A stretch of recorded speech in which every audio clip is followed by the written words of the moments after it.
Alain, toi qui as une grande expérience de la supervision, qu'est-ce que tu as à nous dire sur la supervision? Qu'est-ce que j'ai à dire sur la supervision de coach?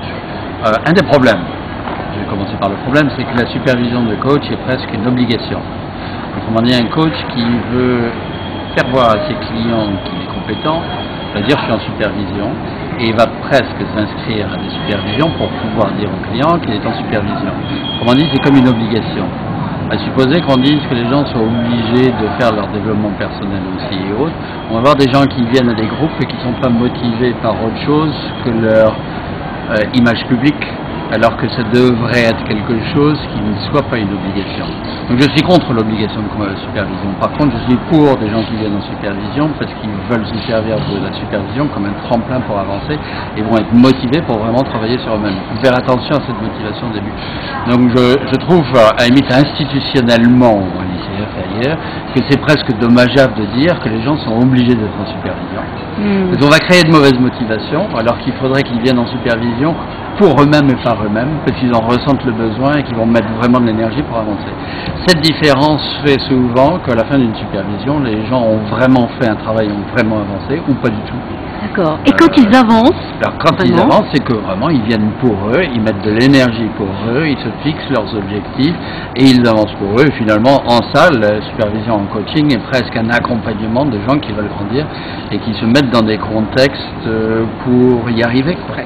Supervision individuelle ou supervision collective? Alors moi je suis plus dans l'idée que si on va travailler dans des cadres collectifs, c'est-à-dire en entreprise, il y a toujours un collectif même s'il est absent. Et c'est intéressant en supervision de se mettre face à ce collectif. Je trouve qu'il y a une contradiction pour des coachs qui sont foncièrement solitaires, qui veulent de la supervision individuelle et qui vont travailler dans des entreprises qui sont des systèmes sociaux où il y a un contexte culturel, il y a un contexte politique, etc. C'est pas des systèmes individualistes. Donc je trouve que c'est intéressant, même si on fait de la supervision individuelle, de le faire dans un contexte collectif. Ça nous met dans du jeu social qui correspond à ce qui se passe dans les organisations et ça amène une certaine cohérence. Donc je suis plus pour le collectif. Alors il y a collectif, équipe, etc. Il y a des tas de supervisions différentes. Mais je trouve que c'est important, si on travaille dans les organisations, d'être cohérent dans sa supervision. Si on fait que du coaching life individuel, supervision individuelle est appropriée. Tu pourrais nous dire quelles sont les compétences clés pour être un bon superviseur?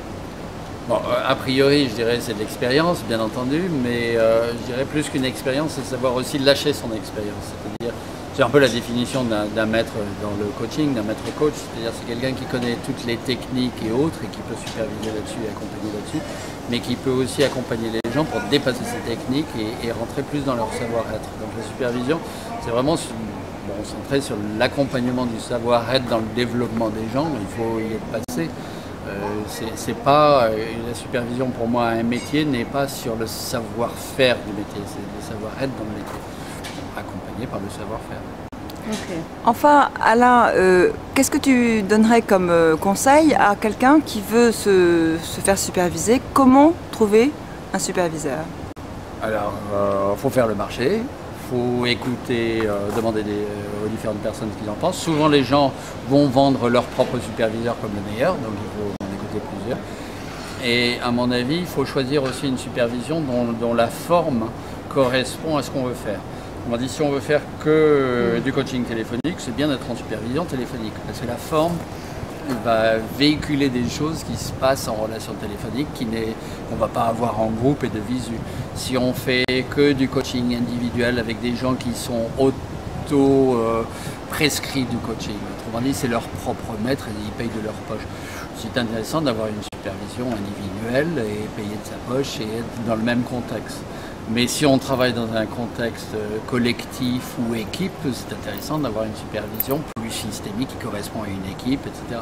Donc il faut bien faire le choix de ce qu'on veut travailler en tant que coach, de notre métier et ce vers quoi on veut s'ouvrir. Autrement dit, si je fais que du téléphonique et je veux m'ouvrir à l'équipe, autant pas faire de la supervision téléphonique. Il faudrait mieux faire une supervision en collectif.